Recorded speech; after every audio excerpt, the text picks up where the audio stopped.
Read me carefully. We split the tutorial in a small parts to keep learning and practices easily. Watch all from playlist. আচ্ছা, আজকে আমরা class শুরু করছি SEO বিষয় নিয়ে আমরা আলোচনা করব। আমাদের পূর্বের ক্লাসটা হয়ে গিয়েছিল সেটা হচ্ছে ফাইবারের professional account setup step by step. আচ্ছা, এখন আমরা আজকে শুরু করব সেকেন্ড টপিক, আমাদের সেকেন্ড ক্লাস ডিএমএ 1 ব্যাচের সেকেন্ড ক্লাস। টপিক হচ্ছে এসইও অর্থাৎ সার্চ ইঞ্জিন অপটিমাইজেশন। আচ্ছা, এই সার্চ ইঞ্জিন অপটিমাইজেশন জিনিসটা খুব বেশি গুরুত্বপূর্ণ আমাদের, এটা যে কোনো ফিল্ডে লাগবে, এটা শুধু ডিজিটাল মার্কেটিং না, যে কোনো রিলেটেড কাজ করতে গেলে আমাদেরকে এটা বেসিক নলেজটা অবশ্যই থাকা লাগবে। আর কেউ যদি অ্যাডভান্স হন খুবই বেটার, তবে বেসিকটা জানা অবশ্যই আপনাদের লাগবে, সে যেই কাজই করেন না কেন, অর্থাৎ অনলাইন জগতে যে কোনো কাজ করতে আসেন না কেন, আপনার এসইওটা থাকা বা জানা অবশ্যই প্রয়োজনীয়, বাধ্যতামূলক, লাগবেই যদি কাজ করেন প্রফেশনালি। আচ্ছা, তাহলে এসইও পূর্ণরূপটা আমরা ইতিমধ্যে সবাই জেনে গেলাম যে এটা হচ্ছে সার্চ ইঞ্জিন অপটিমাইজেশন, অর্থাৎ আমরা কোনো ওয়ার্ডকে নিখুঁত করি গুগলের কাছে বা যে সার্চ ইঞ্জিনগুলো আছে সেই ইঞ্জিনের কাছে আমাদের যে তথ্যগুলো অর্থাৎ যে কিওয়ার্ডগুলো যেগুলো দিয়ে মানুষ আমাদেরকে খুঁজে পায় সেই কিওয়ার্ডগুলোকে আমরা সার্চ ইঞ্জিনের কাছে নিখুঁত পরিষ্কার করে দিই। এগুলা আপাতত এইভাবেই মনে রাখেন, আমরা এগুলো নিয়ে আরো আলোচনা করব যখন আমাদের গিগগুলোকে আমরা এসইও করব, তখন আরো বেশি ক্লিয়ার হবেন আপনারা।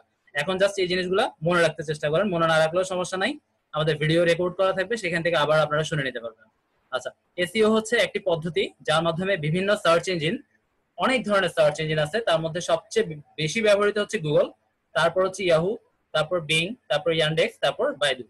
এই ধরনের যে সার্চ ইঞ্জিন গুলো আছে, এই সার্চ ইঞ্জিন গুলো অনেকগুলো প্যারামিটার আছে, তার মধ্যে কিছু উল্লেখযোগ্য প্যারামিটার হচ্ছে কিওয়ার্ড ট্যাগ, এছাড়া আরো অনেক কিছু আছে, H1 H2 H3 ইত্যাদি ইত্যাদি, আরো অনেক কিছু আছে, তবে বেশি ইম্পর্টেন্ট প্যারামিটার হচ্ছে কিওয়ার্ড এবং ট্যাগ।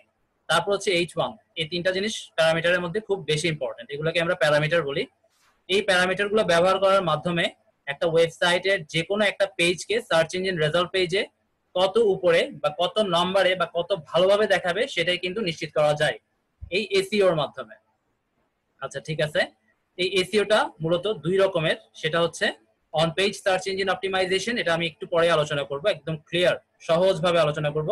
আমি ধরে নিচ্ছি আপনারা যারা আছেন তারা আমার মতো না, মানে আমিও আপনাদের মতো, আপনারাও জিরো আমিও জিরো। এখানে অনেকেই প্রফেশনাল আছেন, আমার চেয়ে অনেক বেশি জ্ঞানী আছেন, কিন্তু আমি যেহেতু শিখতে আসছি আমরা সবাই, আমি ধরে নিব সবাই জিরো। সবাইকে জিরো ধরলে আমাদের ক্লাসের ধারাবাহিকভাবে আমরা আগাতে পারবো। ঠিক আছে, তাহলে প্রথমটা গেল অন পেজ অপটিমাইজেশন এবং সেকেন্ডটা হচ্ছে off page search engine optimization. On page এবং অফ পেজ এটা নিয়ে আমি একটু পরে আলোচনা করবো। আগে বেসিক কিছু জিনিস আমাদেরকে বা সংক্ষিপ্ত কিছু আলোচনা আমাদেরকে এটার উপরে করতেই হবে, এটা না করলেই নয়। আচ্ছা, এসইওর জন্য মূলত যেগুলো বিষয় আমাদের জানা উচিত, আরো কিছু বিষয়, সেগুলো হচ্ছে লেখার উন্নত মান, অর্থাৎ আপনার একটা ইউনিক এবং কোয়ালিটি একটা কন্টেন্ট। ঠিক আছে, এটা হচ্ছে একদম 1 নাম্বার স্টেপ, ইউনিক এবং কোয়ালিটি কন্টেন্ট। আচ্ছা, এর চেয়ে বড় এসইওতে আর কিছুই নাই, অর্থাৎ একটা ইউনিক কন্টেন্ট বা একটা কোয়ালিটি কন্টেন্টের বিকল্প কিছুই নাই এসইওর মধ্যে প্রথম স্টেপে, এই জন্য এটাকে রাখা হচ্ছে ইউনিক। ইউনিক মানে